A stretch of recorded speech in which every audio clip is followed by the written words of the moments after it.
President Trump says a ceasefire has been worked out between Israel and Iran. And in the past few minutes, the New York Times reports Iranian officials say they have agreed to a deal. Trump just brokered a historic ceasefire between Israel and Iran, but within hours, both sides were already breaking the deal. Israel launched a massive pre-ceasefire strike on Tehran. Iran fired missiles into Israel, and Trump erupted in fury. So what is actually happening? Let's find out. President Donald Trump declared that a ceasefire between Israel and Iran was officially in effect, signaling a potential de-escalation after 12 days of intense hostilities between the two regional adversaries. By Tuesday afternoon, the truce appeared to hold, marking a tentative pause in a conflict that had raised global concerns over further instability in the Middle East. Earlier in the day, President Trump had expressed frustration with both nations, accusing them of violating the terms of the ceasefire agreement he had announced just hours before. Israel had swiftly accused Iran of breaking the deal moments after it was supposed to take effect, promising a forceful response. Joining us this evening, Vice President J.D. Vance. Mr. Vice President, thanks for coming. Absolutely, thank you. Just seconds ago, the President went to Truth Social and typed this. It has been fully agreed by and between Israel and Iran that there will be a complete and total ceasefire. Complete and total ceasefire is what he typed. Yep. What does that mean? How did it come about? What's the development here? Well, we were actually working on that just as I left the White House to come over here. So that's good news that the president was able to get that across the finish line. I think what it means, Brett, is quite simple. First of all, the president, without, knock on wood, having a single American casualty, obliterated the Iranian nuclear program. We are now in a place where we weren't a week ago. A week ago, Iran was very close to having a nuclear weapon. Now, Iran is incapable of building a nuclear weapon with the equipment they have because we destroyed it. So that's a very, very big thing. However, following urgent diplomatic efforts, including a direct phone call between Trump and Israeli Prime Minister Benjamin Netanyahu, the exchange of attacks subsided, offering a fragile hope for sustained calm. In a related development, the State Department confirmed via social media that the American embassy in Jerusalem would resume normal operations on Wednesday, lifting all shelter-in-place orders for government personnel. Despite this step toward normalcy, travel restrictions remained in place for U.S. employees and their families, limiting movement to the Tel Aviv, Jerusalem, and Beersheba regions as a precaution. Meanwhile, Ben Gurion International Airport near Tel Aviv reopened after days of closures, though the State Department continued to offer limited evacuation flights for U.S. citizens and green card holders still seeking to leave Israel. The situation remains fluid, with global observers closely monitoring whether the ceasefire can endure or if renewed hostilities could erupt once again. The White House has emphasized its commitment to mediating a lasting resolution, but with deep-seated tensions between Israel and Iran, the path forward remains uncertain. President Donald Trump declared late Monday that Israel and Iran had agreed to a complete and total ceasefire, potentially bringing an end to a tense 12-day conflict between the two nations. The truce, however, was set to unfold in carefully timed stages rather than taking immediate effect. According to a White House official, Iran was to halt all strikes against Israel starting at midnight Eastern Time, with Israel following suit 12 hours later at noon ET on Tuesday. A full cessation of hostilities was expected by midnight ET Wednesday, at which point the conflict would officially be considered over. Yet just hours after the announcement, tensions flared once again. In the morning, Israel accused Iran of launching multiple missiles into its territory, with at least one striking the southern city of Beersheba and killing 4 people. It remained unclear whether the attack occurred before or after the ceasefire was supposed to begin, but Israeli Defense Minister Israel Katz swiftly condemned it as a breach of the agreement. In response, Israel carried out what it called a final round of retaliatory strikes on Iran before the truce took full effect.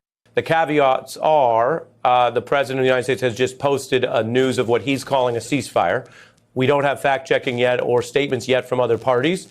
So you're learning this along with our audience. I'm curious your reaction. I'm going to read. This is also a Truth Social post from President Trump. He says it has been fully agreed, again, claims by the president, quote, by and between Israel and Iran, there will be a complete and total ceasefire in approximately 6 hours. And then he says that will go on for 12 hours, quote, at which point the war will be considered, and the president in his style writes in all caps, ended.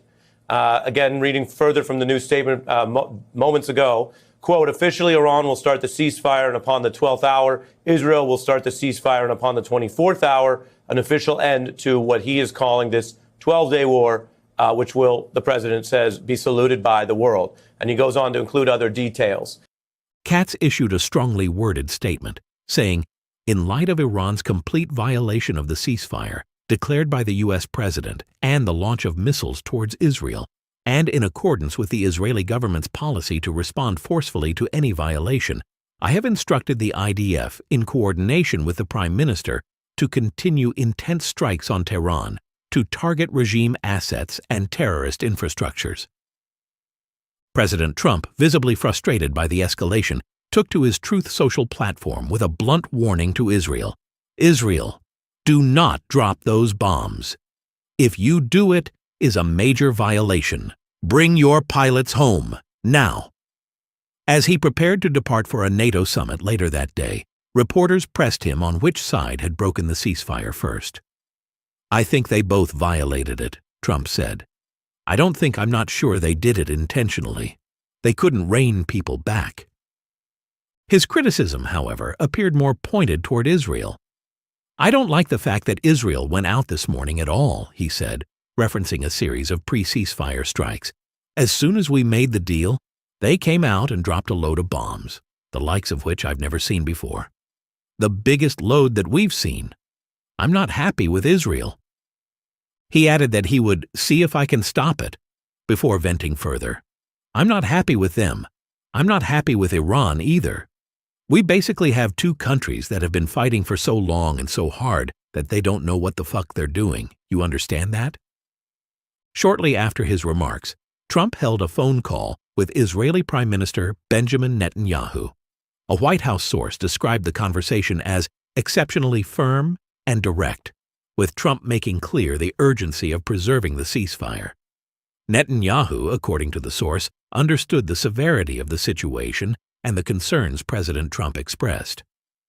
In a subsequent statement, Netanyahu's office confirmed that Israel had refrained from further attacks after conducting a limited strike on a radar installation near Tehran, a move framed as retaliation for Iran's latest missile launches. The statement suggested a fragile de-escalation, though the path forward remains fraught with uncertainty. With both sides trading accusations and Trump openly expressing dissatisfaction with each, the durability of this ceasefire will depend heavily on whether the two adversaries can resist further provocations and whether Washington's pressure can keep them in check.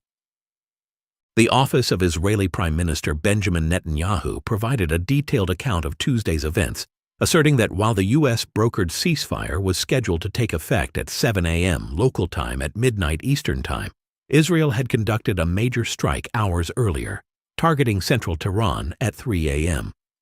The attack reportedly struck regime facilities and resulted in what Netanyahu's office described as hundreds of casualties among Iran's Basij paramilitary forces and security personnel.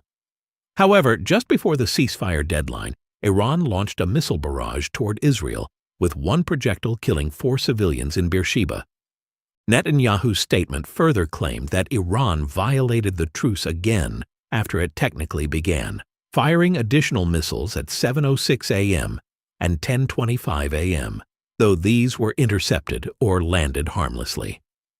In response, Israel destroyed a radar installation near Tehran, but refrained from further escalation following a critical phone call between Netanyahu and former U.S. President Donald Trump. The conflict, which began on June 13th with Israeli strikes on Iranian nuclear and military sites, has exacted a heavy toll. According to the Washington-based advocacy group Human Rights Activists in Iran, at least 974 people have been killed in Israeli attacks, including 387 civilians and 268 Iranian military personnel. These figures, gathered through contacts within Iran, have not been officially confirmed by Tehran, which has remained silent on casualties since the early days of the conflict. On the Israeli side, officials report that Iranian missile strikes have killed 28 people since hostilities began. The U.S. also became directly involved over the weekend, targeting 3 sites linked to Iran's nuclear program, a move that initially raised fears of a broader regional war. Iran's retaliation on Monday, however, was relatively restrained, with more than a dozen missiles fired at a U.S. base in Qatar. Most were intercepted, and no injuries were reported.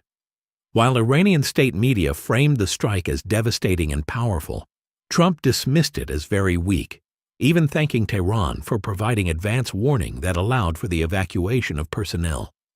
Meanwhile, tensions spilled into Iraq on Tuesday, where drone attacks targeted military bases hosting U.S. forces.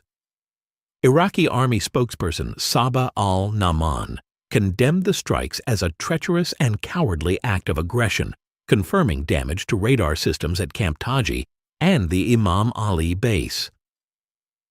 The Associated Press reported that U.S. forces intercepted drones aimed at the Ain al-Assad base and a facility near Baghdad International Airport.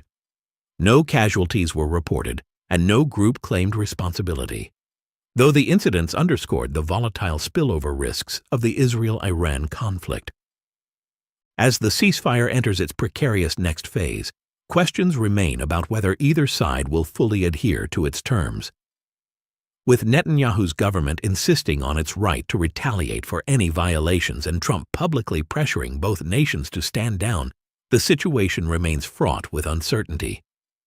So what is your whole thought about this rising tension about World War III? Let us know in the comments what you think of the whole situation, and if you want to stay on top of this, smash that like and subscribe button.